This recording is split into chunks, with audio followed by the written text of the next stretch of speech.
Hi guys, good day sa inyong lahat. Ayan, may panibagong vlog na naman tayo dito ng Toyota GL Grandia guys, 2017 model.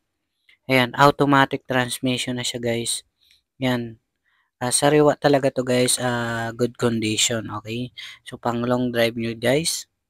Ayan, kulay puti.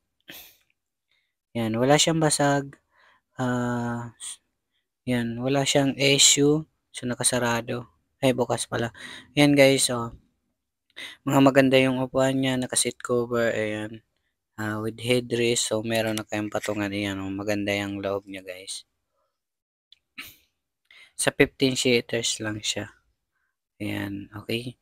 So mga maganda yung interior niya. Automatic na siya guys. Ayan. Nasa 78,000 mileage lang to guys. Yung kanyang tinakbo. Okay. So pwede siyang cash, pwedeng hulugan. Yan, pwedeng, yan, nandito tayo sa likuran niya. So ipapakita natin yung yan, mga upuan niya dito sa bandang ano. Yan, naka-high S na siya. GL Grandia.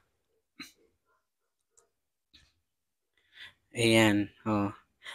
Maganda talaga siya yung pagkatupi ng upuan niya, oh. Sariwa hanggang flooring. Yan, sa may taas niya. Medyo madilim lang siya guys. Pagpasensyahan nyo na. Okay. Yan. Ending 9 siya.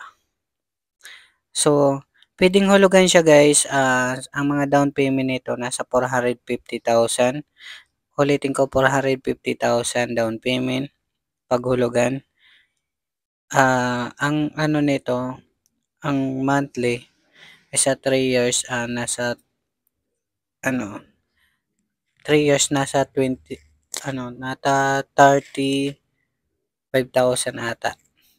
Tapos yung 4 years niya is nasa 27, mga ganun, okay? So, pwede kayo magdalang mekaniko guys,